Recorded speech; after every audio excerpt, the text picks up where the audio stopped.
Ewusi adabo nyina asema majuma makwa aba de moba KFM TV esrebre na wie dwen menu nsi akase bobu nsem no amanebo no na metina apono echi don hwe ba kontem na metimi de ne nyina no aba be somo na asana ne yenda aboafo wonom ase de odi kan eye talent microfinance sikasem ho asem na meji no manam abon de rodi amawo besia ne de mawo yesi beji bifa koye adwuma wo di awo no se swama wo na adwuma wo de ye no hu faso bi e wo so e de mawa beji bi o talent o maka chi fa kan o de no pagya wo adwuma ni mu na hyehyɛ ya hodo mo no be no tietia ne kakra wo wi ade be ka akire no abeye odwetira eno ayo faso dia de ba bebo bra e wo adwuma dia hodo a wo ye emu nti talent e to nsa de afro bibia wo bi na pese o mo kra ne ye de mawo e wo wan ho e be basa wo betete so am na ye bibia wo ha eno so kopie mo mbehwe akra ne ye etimi edi ama o mantam eyedunsia ne mu de emu edu wo mo ahyatemu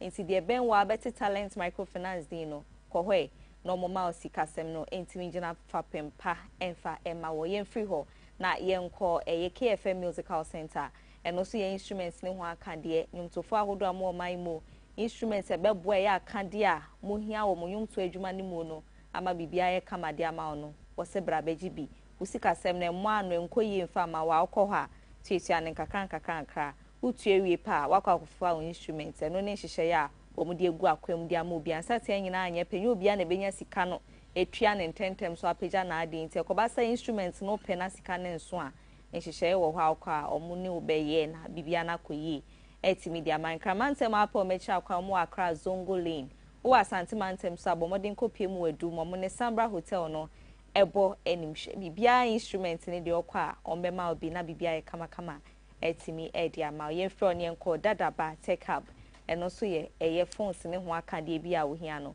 wo mu de bebre na aba adwaman so pe bia chodofo bi upe bia yusu wankasa wo yo bia wo ton phones open no different ahodo bebre na akwa akoton a ne dudom ne bebrebe mu nyina dadaba wo bedi wakaje ne mu wo sa kwan no so ne kira kwan no Carnation Cremantem mu haya bia yo mo paita kwa station no ehyen no ehope na dadaba tech up obutu obo adwuma denden pa enya asemketo anwume komi ense ne nanwume wo mo ebo machi do mamde nsem ahodo no etimi abrew ewo abobo ano nsem ne doso enne enwume yen hwede edi mu akotene no ebi ene ye bekwa aso ye hwe ya henye ni ya hensie ho nsem wo ma be ane niema ahodo a enu ye finya emene omanmu na eni afibie mu no sika ye kukuru ede hwe saa asoma bibia koye no $500 million a ho be yan sempanyfo da o mani hwe na ye ma ya pomuden ho nsem niema ahodo ebe ma ye mpotemu eti edini no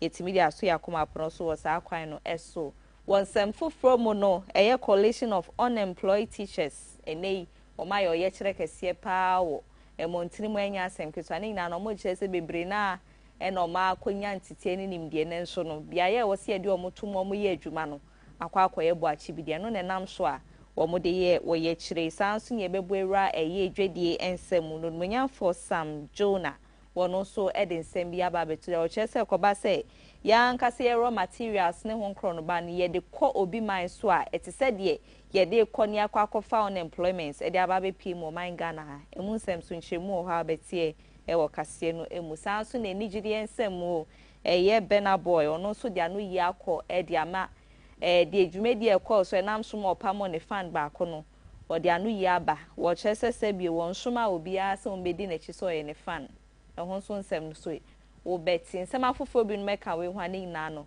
mede mu nhyemu ahodo no ba besomo edin no Afia Fosuah Oduahoma Sresrebidi from Afia Mesdames ho abasisi ani ahyase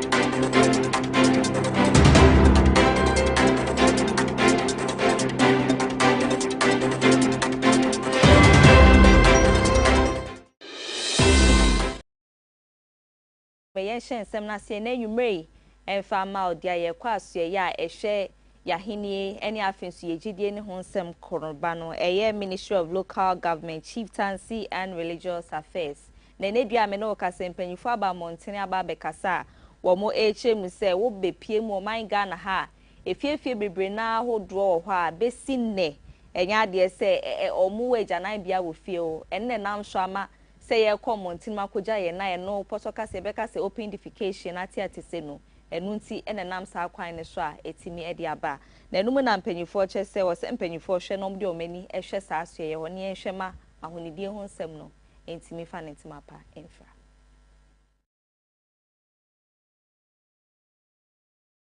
Percent of public works investment goes into water supply, leaving sanitation chronically underfunded. This imbalance has created a situation where water coverage improves while sanitation stagnates.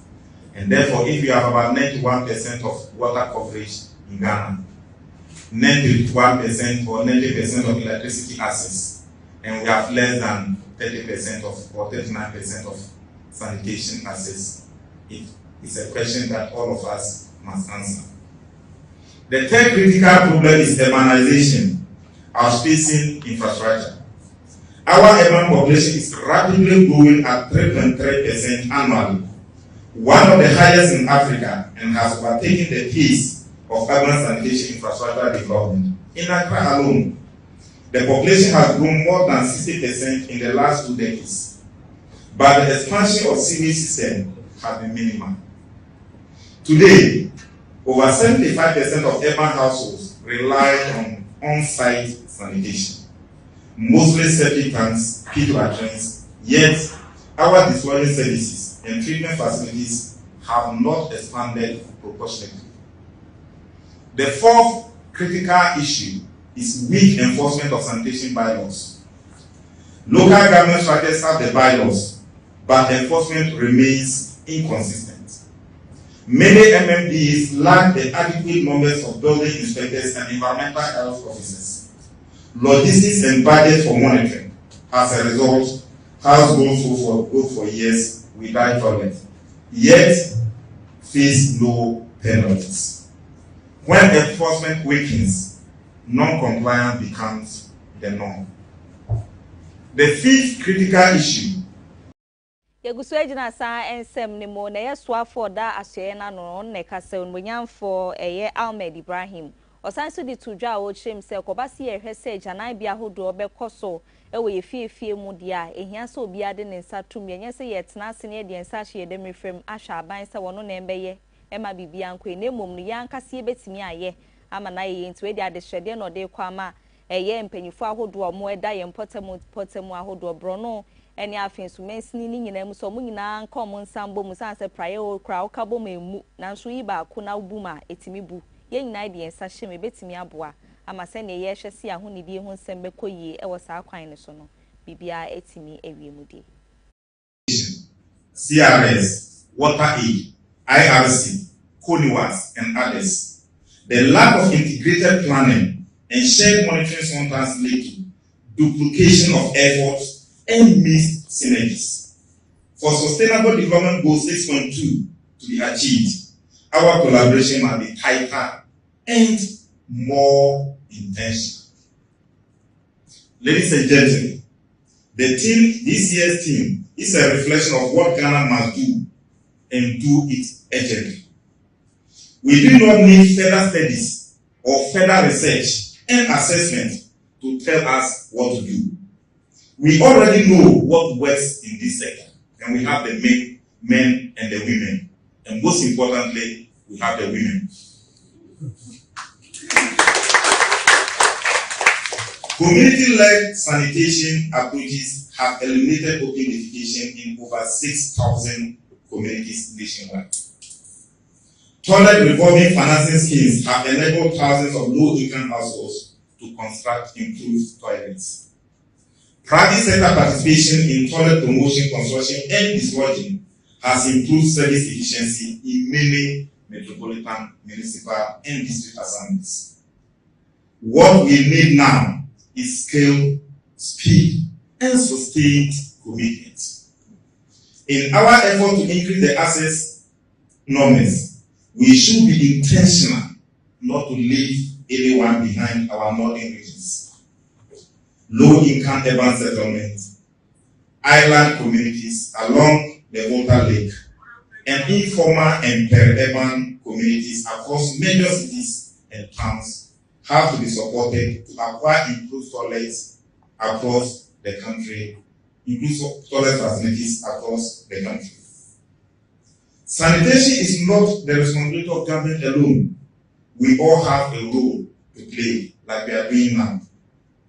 Healthier and safer human settlements require the following: households investing and maintaining their toilets, traditional authorities enforcing community norms, faith-based organizations driving behavior change, private sector expanding low-income, low-cost toilet options, the media sustaining the public education and sensitization, the metropolitan, municipal, and district assemblies enforcing regulations and enforcing and implementing sanctions. Development partners providing technical and financial support, like we are doing now. Schools and health facilities ensuring toilets are safe and accessible. And I'm told by my chief director that the Ghana Safety Net is constructing about 750 toilets this year. But the year is ending. They started. No.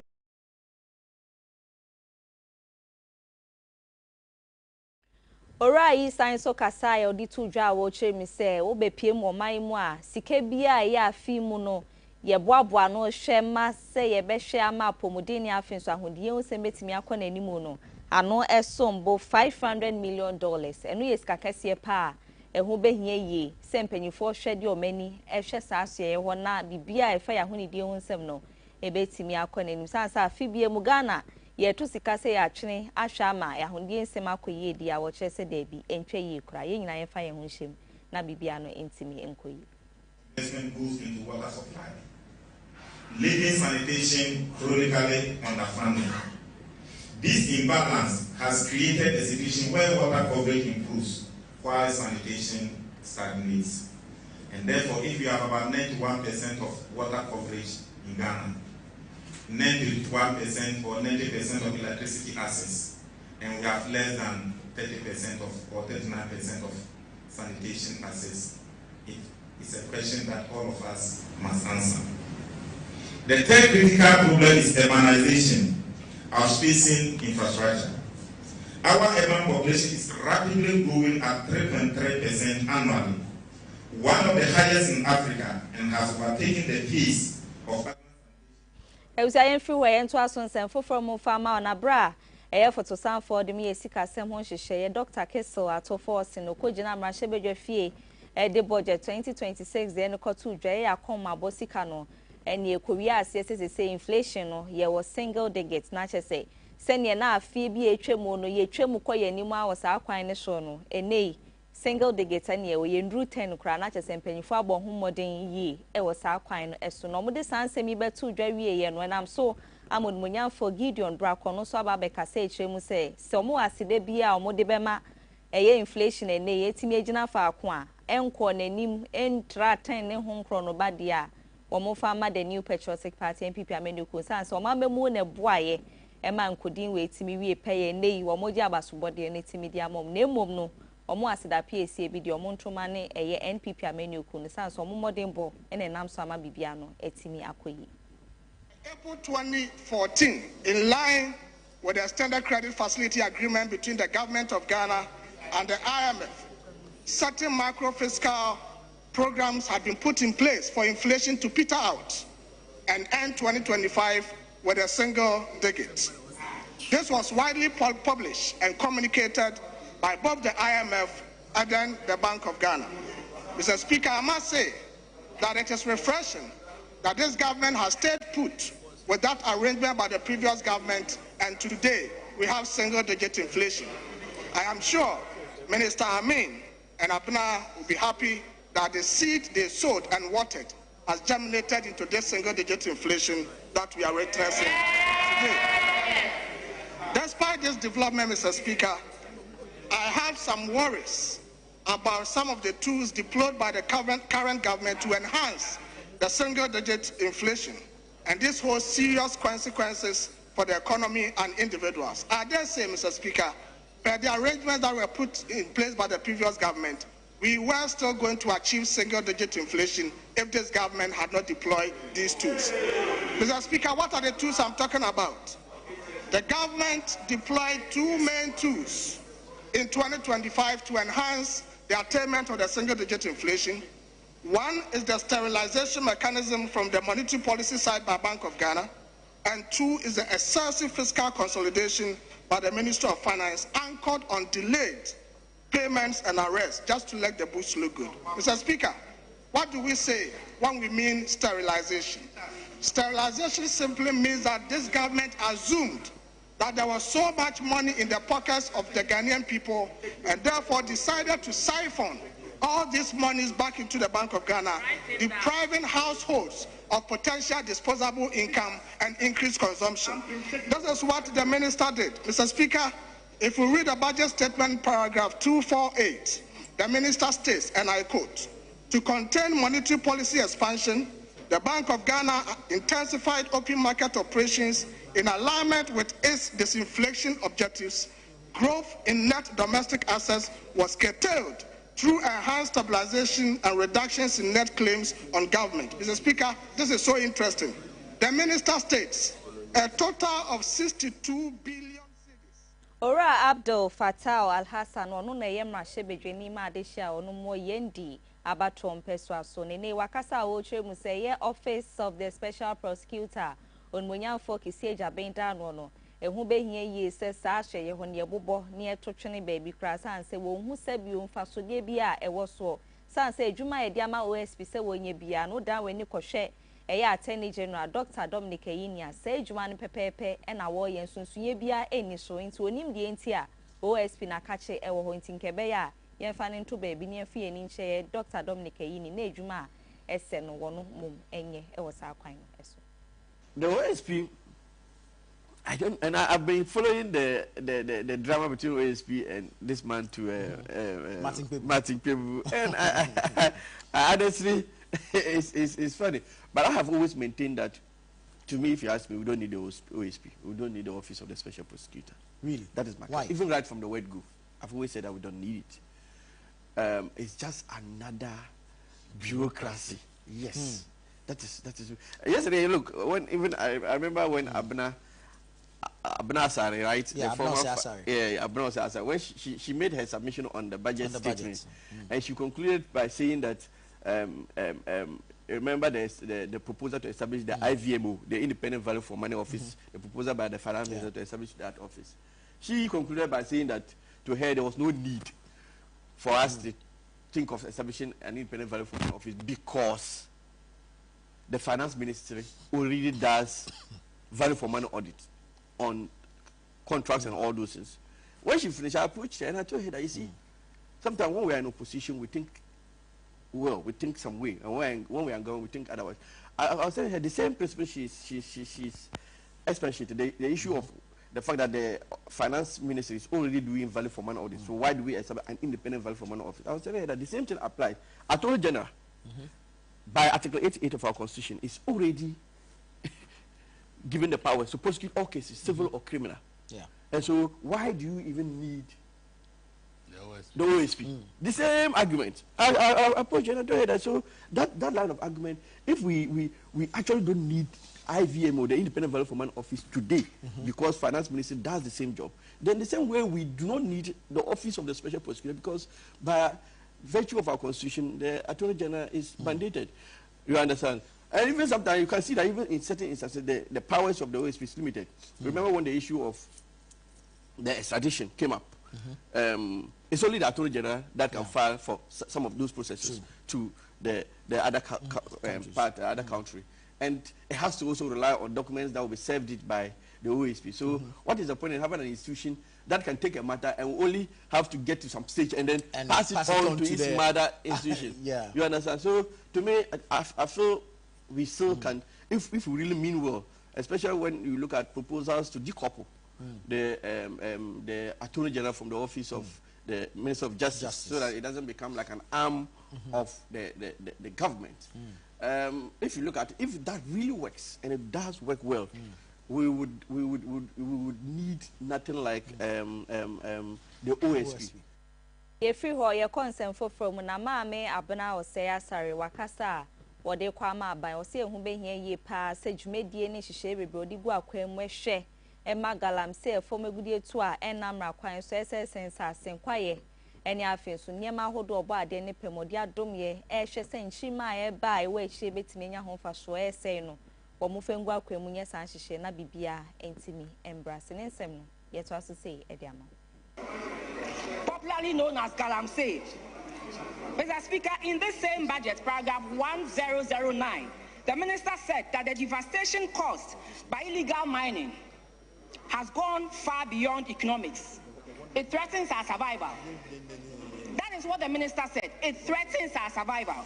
So, Mr. Speaker, if something threatens your survival, what are you supposed to do? You are supposed to fight it to make sure you survive. And how can you fight it when with a ministry of 2.1 billion budget, you only give the agency to fight it 150 million Ghana cedis, Mr. Speaker. 150 million Ghana cedis out of the 2.1 billion budget given to the Ministry of Lands and Forestry. Let me also look at, let's look at infrastructure. Mr. Speaker, the reason why we are not seeing that growth is because of infrastructure. Mr. Speaker, every infrastructure is infrastructure. So that you cannot tell us that the Accra-Kumasi Road will be done in 2027 and that you have funds to do other equally important roads that you haven't even begun. But here we are, the Accra-Kumasi Road. People take 8 good hours from Accra to Kumasi. Lots of working time, business time, economic time, Mr. Speaker. And so we have Accra Kumasi. It is to a certain rate. And we are asking, every infrastructure is infrastructure. Why don't you complete that one? And yet you are asking us, you will do so in 2027, Mr. Speaker. If this budget is a budget of growth, then they should look at this because it is also very, very important. Eno asem ne no yenda eni nkopie mu we poye mantemo na ye municipal chief executive na chese opanyin ono aye aban na mu senior ogina ho we sampotemu ho no aye no ye kwawu west e we poye mantemo eye Tamimu Halidu ne wakasa ode kokobo kwa ma contractors ahodo a ye di adwuma ahodo no ahye wono msa wo chese wo bia wanhwe so anya adwuma no sene sene fata no ene adwuma ye di ahye wonsa no ye beji e de free unsem na de obetimi aye adwuma no ye de ama no ama wa ya abo ama mpuntonyuma hodo mo hwehwe e wo sampotem ho no bibia no etimi akoye tam na ye sign nyina wo obego against the contract we terminate it simple ye no maka say ohwe engineer your duration about 4 months na chino mo samo 2 months after that no want me and sit down no o contract no ye twam ye de money pa foforo if say ska wo ho enye contract obeka say ska ni wo enti scan team intimenye we kg block no ye duro ehun ba bia watamadru just require for money raise certificate has MC assign and give it to you out until you know ade be see contractor bi kwan ya re ni owu e na yenim enye no dia contractor bia time da man eso otimi wi me ka shem say ma represent am say bedu bosome enai wo ye nim ye no be call round ye be commission and enye afi 2025 2026 there kran big push eba mu bi ntia no enkoye construction kwa ni road ani wone kasa ye mu a osan so kire mu dwumedi ahodo a contractors ahodo ye de ahye wono mu nsa ene afin so mre a wo so mu de etimi ye eyi bibia no edi free ho ne boa ema bibia no etimi ekoye mu nsem so sei ena wo de to eja miensa ne di kan ye Kokrompe Zonal Council 1 ye free Kokrompe Zonal Council ye Kwaunsaba Chip Compound 2 ye free Kwaunsaba Chip Compound by Krakow number 1 Krakow number 1 a cluster of schools by a Katibo Munti ye CKG nkano kanwa 4 primary 5 JHS 6 teachers quarters 7 ye wie no ye sign call Fosuah ye ko kati another sword 4 zonal council to the no ka ho a na ekọ 9 no eno achi ye ba trado chip compound ba ko ho ma be ka sword eno so ka ho a na ye 10 ene ye san ko osei krom ye ko ka sword ensuo maako enan ba ko osei krom ba ko monsie ba ko kontompa number 1 ana ba ko 440 adojiri na omu nyina no ne wawum eye bosome enan na ye ka hye obi ani onyanse ni nyina free common fund esika aba auditors eba aba bebe nyame so ncha de common fund first quarter second quarter third quarter na menemo na mu ya na ya chem se eno so aba, which means common fund no eba de a ye bedi dwuma e wo kwama mu a Siante no wasem no yengyina so na yenton krai di kan embra sisi ayeba yeto ansem no so na nyumei e de ama.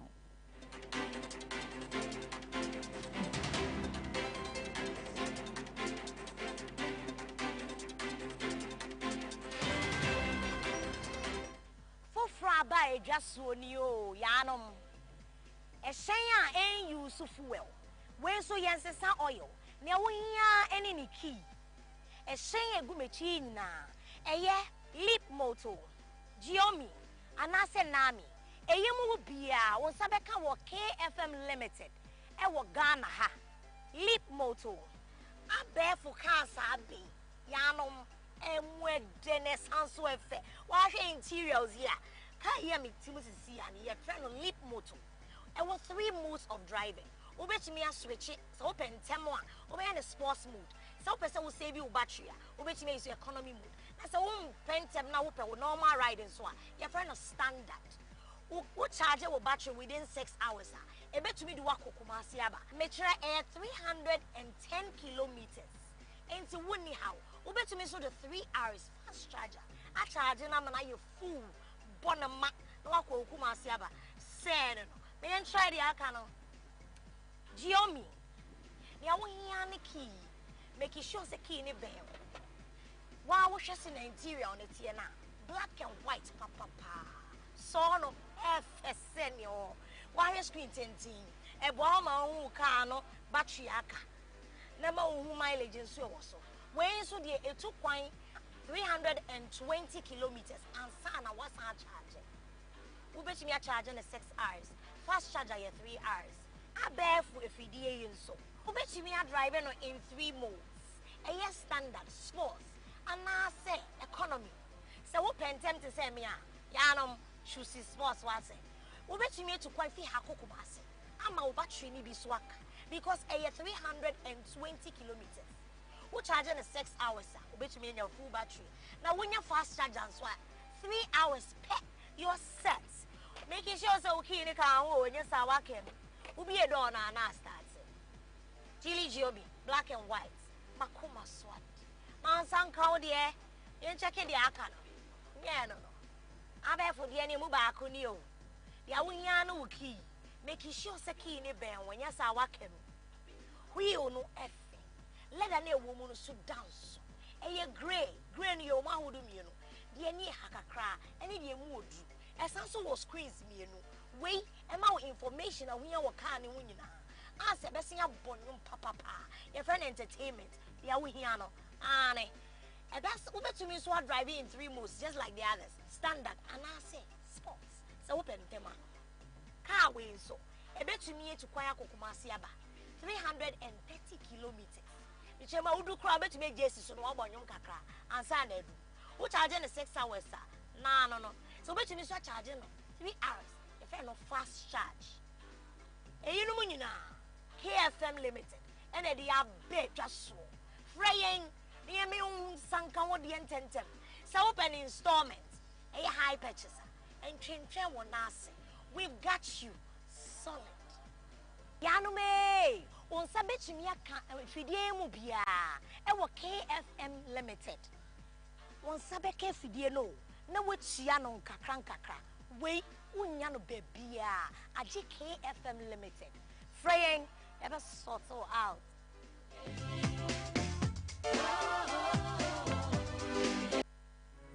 Yo, I'm for and then your mama kwaba at the bar, a KFM musical shopper.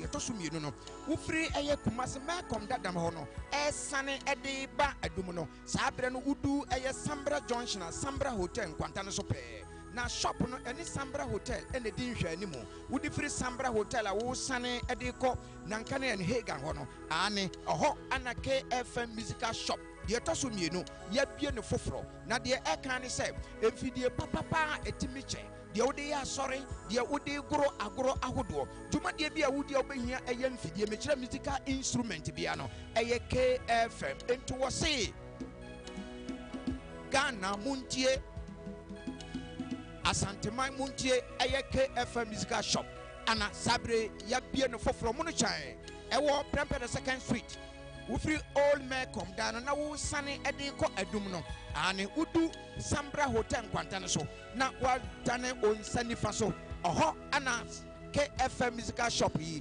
ewo ye ne Sambra Hotel ana ehwe animo ye twa abrebia gina mese se be ya proud ana se me ye dwa na free kumasi adum KFM instrument store obi bisa sa se bo men fo dia wo to ma woni sida wo de ne ma papa e gina wonim na wo to no wo say yes wo to no bibi aka wakoma ni nyina free KFM instrument store kumasi adum se mi gina na me to no ma bitimi nya ho me ka fi se fidi papa mu anim na mi gina no wo betro ye ko ma ya do se kana twa nanka kana u ensemfu ayi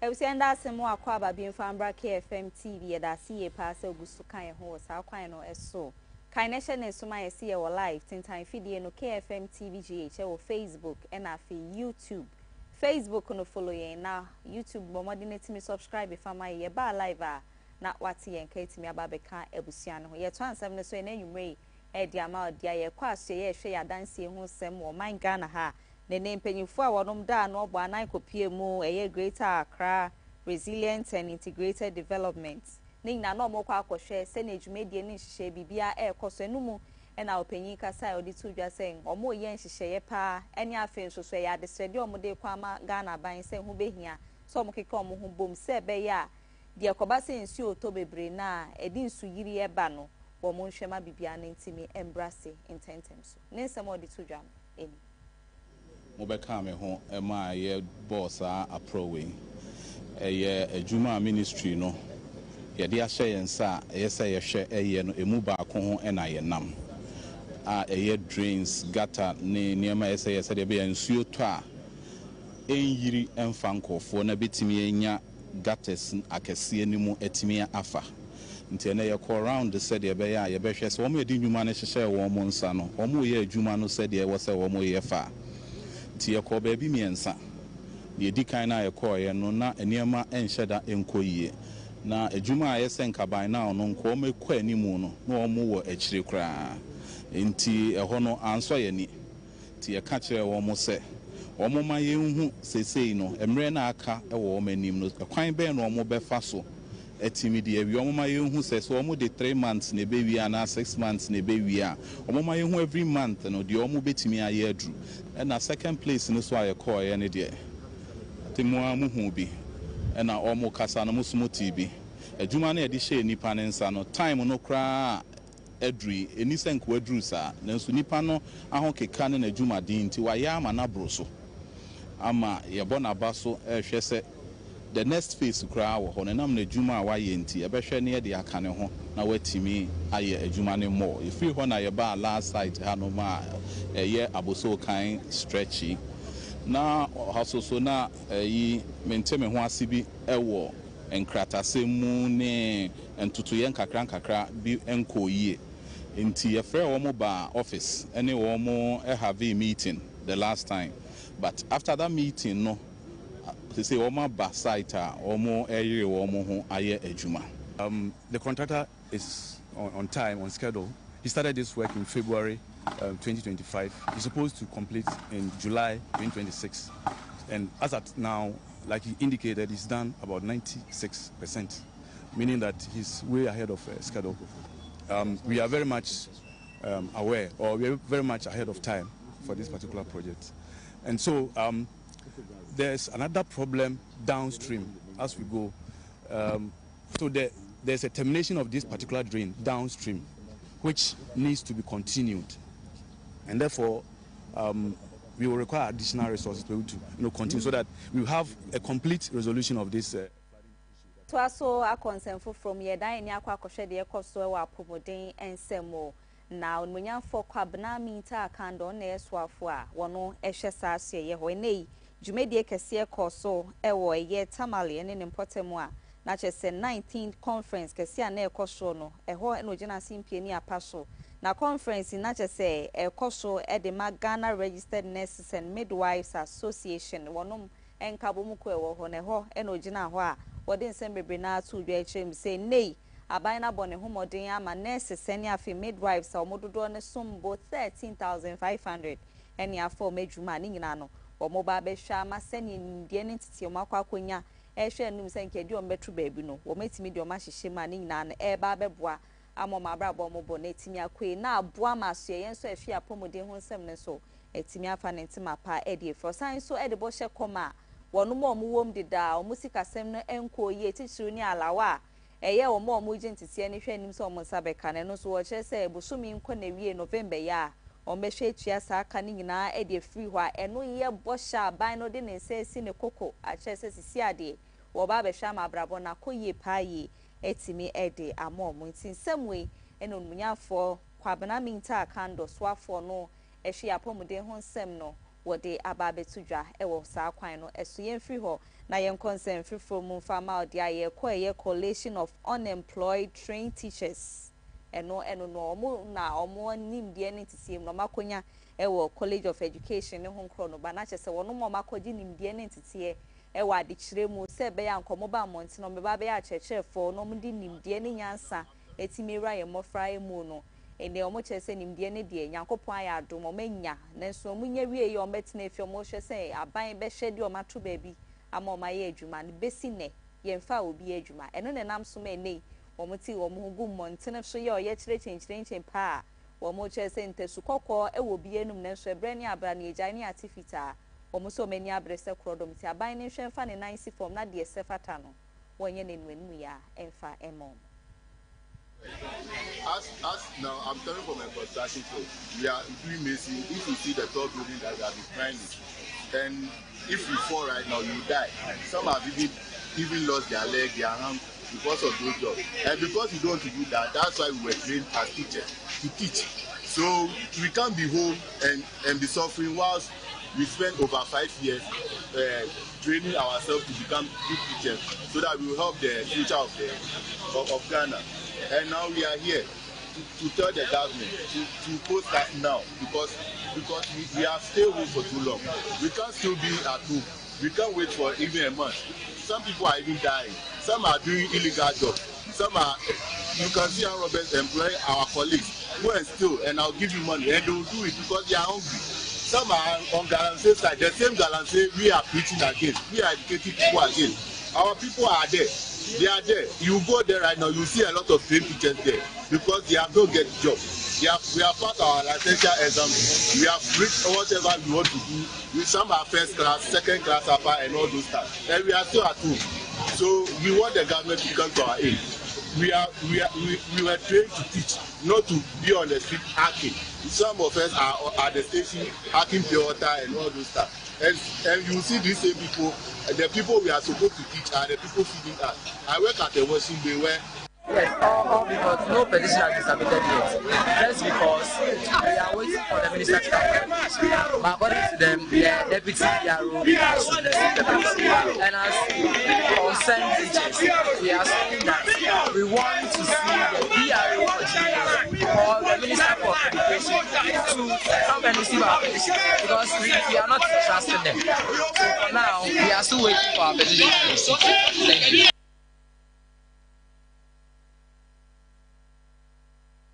Enti no many abri ye pa mo se aban ne hwe na onye de se emfata emfama wonom ye dan ani akopie mu ewo kwawu na America kan ne bede adwa se nana hema wono ewo ho no e yade esi ehwehwe na ye hu no na kira kwan ne de se besisise na nya de se obetimi ehu no na nemu na sanso ba montene se sisi amaame no wono mehu no na ne ye o mehu no no eye nana adwo agemfo a wono toso miensa oye kwawu hima waba montini aba abechirem de course bra posifo be fa no aposifo ene ne ntemu de course nkita wode mu nyina no wode aba betudwe nse ne okopie mu okwa woni nimpotamu a eho huru so dindindin a enya asem keto akra na hema ansem a wode tudwa bro ni aposifo nya nkita wode no sei ena wode tudwa one ne driver no ka ne driver na be fa car no so be wura hwa ya fa ama no na o pie osibu adi ne nyon ne pie ye ana me say anto mu ya me fa man fa ma wom me say ni wo wom ti man fa ma wom to mu dudu car ne ties se bia na anadwo so ya betu o se ya mo bia betu ama yeyi ibedu ya mi ko efie no anya nketenkete ka ya timu no mu tu ka ni mu nyinara gu fam a chese menti ase ye kodu ahimfie junction ne so saa ene omo fra omo pani ama me mesi yo oba me se papa wadawroma so ni mu se na meti ahimfie ha me dansa fo awo ho se me ko abitifin akoye ade wo ho ti me hia fenka me bie puno no na makofa me safoa me nuro so wo ho ekwan ni wo saa o ma me nura wo kofa duro no enom enti apa prosifo na mama nkofa minuro me dansa fo aso o mama nkofa na me frɛ nana achemfo se bi atu mini omso mo mama nkofa enti mo hu se me atare a hye me ya mi nkita bibia we no na me ban koto bere me anajo no me kono atare a na hye me no aye fiama tinua ana me ba so mo obi so nkoto atare emre me na koto atare we de bere me enti mo hu me se a na kwasi buadi nsamoni oni profifo obedi kire me no enti na mo hu me se no enti ko mai mo mi ansore ne ya hwe ya daache omo de yesi ka begya nanka na ba ko frɛ me ko da ba ko bisa me nsam mienu miensa so na ayo hema me say ai ti ho na yo hene no am say ko mo abo ati otoso miensa so won na me so owo enkra ha see you manu ensi am hu say da se breba ne na efisi fom o she singlet o ma so ne panchi ama me ma de mo de mo beti wura mu yi na chidie no atete am say da se bre na de na unasisi fom na won sheshet oswo mo age yo ya tete wa ya hwe so bi beba be bisa ya yasam ne ya tworo ato wa ne ya kire mo se da se mo nko ne mo aba obi a me bisa ya hwe nkola nu o mi o da se bre o kwase ne mete so mo se kwase buadi na ba eho ndie manfa mani ehu no anwumre bre o na me de mani hu no no de nti ano wo ho ko hine wine no o se ne de nti wo beje ti wo mo ba ya o mo fa no mo yiyi no ma ayi ni firi anim ene akire no mo de gu police fo ni ka anim nti ana anwumre ko bo ba no si ane ye de ye wo ho se no hye ho nti obia sorry na fe mu na urade asema yen enya sa nka de ye hu ye no nka enya sem papa na bra na hima kasawie ye pe e na ye twafo hene wono aso na ye hene popra wo kwawutafo eye onmunyafo nana kwesi opoku menta ono so dia de sede kwa ma obi ayetime mu fo mo se omo hwe e ma asumdwe mapa entimi emfa ne ntimi mapa wo ho san se ya IGP ono agi asem na so mo hwe se hwehwe mu mapa betimi akoso na wono mo ho bom mu nyina no emra na etimi ne wonom edi ye na nanom so ye be tron krata be bredi edi achi se o ma na hwehwe mu nya ntem na se de ye nya nte ye se ye bubu prani na yasesa na ema bebre free on se na yesu cause se ase yesu kura wa se na kruti kan no ene ema ayira no ye be ka se ho na afa na meji bi se eni na wotwe se de ero IGP aka no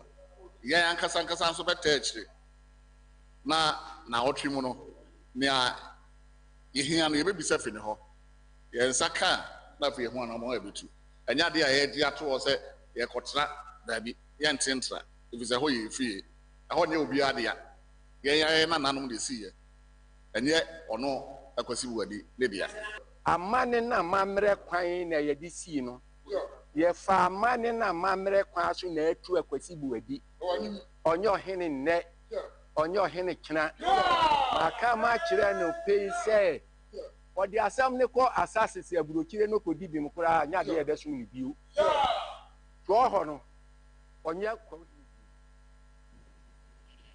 ye to aso won sem foforo mu na enwumre edi ama ye nko achi moda na mrahye bedwani matememufo a wono mo ho eyonmunyamfo Alexander Akwesi Akwa kane na chese yapomodin ho nsem no de na sabre na ogina mu no ye na bedi echire nene wabai kasa odin nsem ne kwama His Excellency John Dramani Mahama sese ne wo hwe ni mu se oba bole ni mpotemu a obesi ye ha supiti wo ho no nkebe ya enka wonjai na mom no eye Boli Teaching Hospital esi kwa che mfinhia bebre na empanyufo edi omo ensa so ma no meja atu baby eye ache moda hospital no wonhwe no nsi na nimanimu ya mfa momo san se ye bi da hodada ya so ma ye mfa sika ni nkorem ana se no betimi aboa se ye dan ye ni na de ye nya hu adwuma bia no ye kwa akoto sika atwene ho no se baby no de one ne enya adwen eno so kra ye bo sha wa sha ekoba se wo ye tetede ye wo ho na ne bo sha wo hye no eno so betimi ewiemudi edi amana emu nsem ni nhwemu eni. It is stated that 2 district hospitals at Bole and Shama are going to be constructed. So Speaker, I am aware that Bole has a district hospital. Bole has a district hospital. And so why are we going to do a new hospital in Bole? Granted, it is the home of the president. It is the home of the president. And so, I mean, we can understand. But that is the difference between the ex-president and now the Dankwa Kufuor and the current president, His Excellency John Mahama. The Chebi Hospital is one of the oldest hospitals in Ghana. But His Excellency, the former president, Nana Dankwa Kufuor, did not build a new hospital. He only rehabilitated that hospital. He only rehabilitated that one. So we think that Bole's district hospital can be rehabilitated so that that funding can be sent to Achiboda Government Hospital. So Speaker, when the president was campaigning, he came to Achiboda and promised the people of Achiboda that he was going to give us a new hospital that is befitting of our municipality, because our hospital is over 100 years.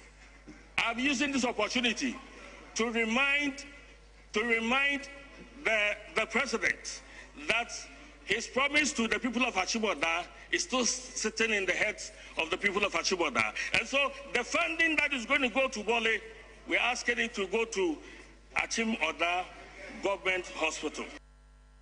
Saying that some is so na yen dying in Brasis here by it was so away ready and same.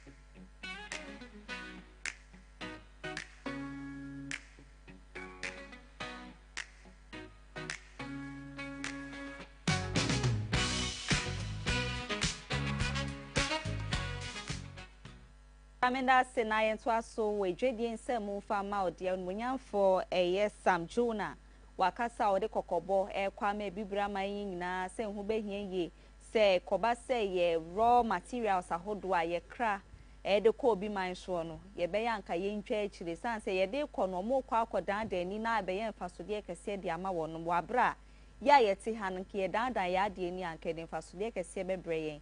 Inti ochire ma ekobasa brani abrano no ye kopie mu oman fufuro ma de enya ebe pie mu oman Ghana ha no eye unemployment sanse ye de adwuma ekoba bi na ebe wi ase ne ye nya mfasodie bia amfa fruit nkebe ya ye me ani nkosa side o anasa aso ye ho na ye nyen sakraye kakra e ho ne mboa ema eye adwuma ntimi mbuso oman mu na afisi kanso ntimi ntina eye oman Ghana ani nsem ne nchire mo de mayen eni.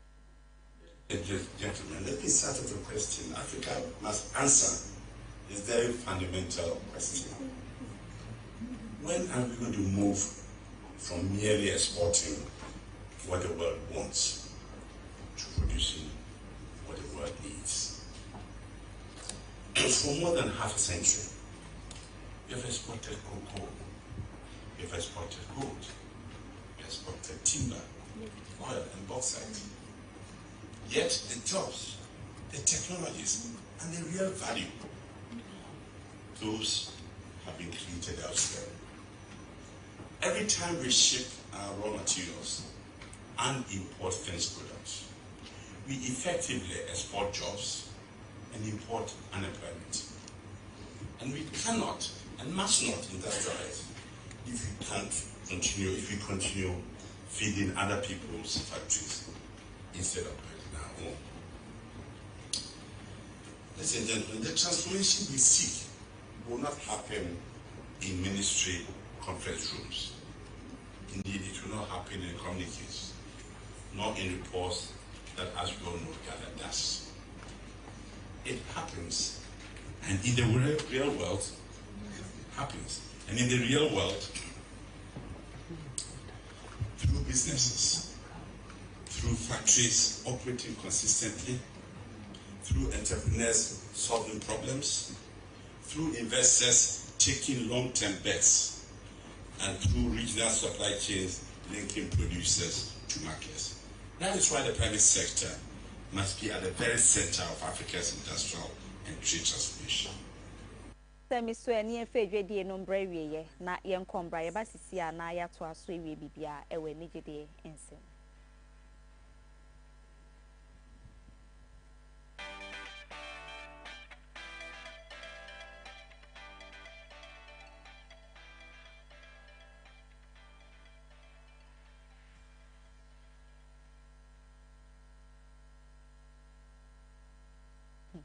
Ebusi ayenda si ewie bibia we nigide mu fama odi aye kwa lataman no emo na benabo e obi oye nyumtuni e wo saa bia ya mabodi nsisi a ne din so dia tretra ashata e we ya man foforo so sanse wo bone homodin ye pa e wo saa kwan no eso na nanse ne ho nsem bi e bede adwa ne nyina na chese wo gina stage a wo performing e no hu se obi a ono concert a wo di hu dwuma no obi a ono ba be hwe bie no wada na ohun sa no ene ni bufu ye pa ma opamu ewra ne kura se won sorry free concert na se sans on de on pe bad energy bia se ono aba be som ne fans a ode na ne niema bi betwitwa na akwam no enya de se ososo so etimi ye enam so me ne opamu ewra ba no edi free ho no opamu ni real so ewra ba no so ba monte betro to aba fontintan fidie ne so a nchemu de mai nyina ne se bro mu hu se wada ne se bi enye se ne ho na na ete no ana said ye na original stage so ye be na boy ye na nye ne fe na emom no na ono ankasa wa hwere eye ni baby father into no ti ho nyina na baby ana adwene nam kora na nye concert na nso no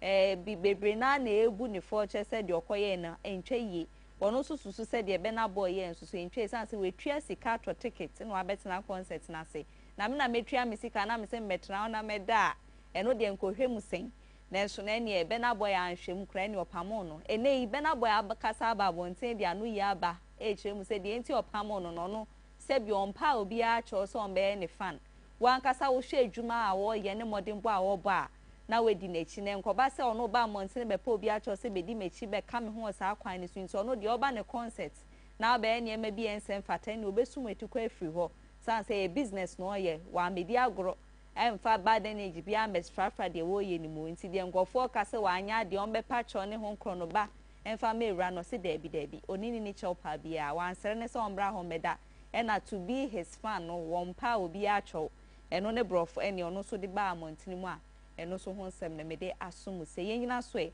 na enwumensem ahodo e boaboa no be somo no yemfa ne nyina embrawie ye kwa ide yenda aboafo no mase KFM Musical Center that about take up and Afia Talent Microfinance and so wo mo na brani abrano wo mo ebo ye chido me de nsema hodo netimi ebe somo edin no Afia Fosuah Oduahoma Sresrebidi frame me Afia Makara